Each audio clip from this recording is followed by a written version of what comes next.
Alrighty guys, so first trip at Holopaw with the Demon axles, the 28-inch Aztex and the heavy flywheel. The good news is the axles held up really nicely. Oh, and the Hero 10. This is the new GoPro Hero 10 I'm filming with right now, and the rest of the video. Nice GoPro, doesn't have some of the aspect ratios I'd like, but you know, the screen's really crisp, both front and rear screens, and the battery life seems okay. I'm gonna do a battery life test on it eventually.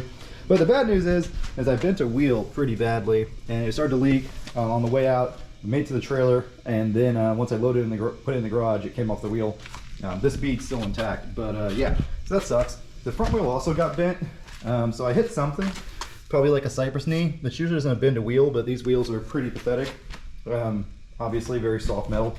I could just straighten them out and run them. Not sure what I'm going to do though, because the bad news is that this thing, even with the heavy flywheel right there, does not turn 28s very well.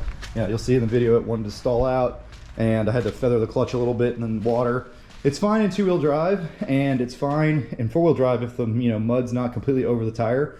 But just water being over all four tires is enough resistance to bog it down, let alone thick mud. So it needs either portals or the internal gear reduction. Not sure I'm really willing to do either of those and sacrifice the sportiness of this machine. The portals would totally ruin it. The internal gear reduction would make it have a really wide jump from first to second.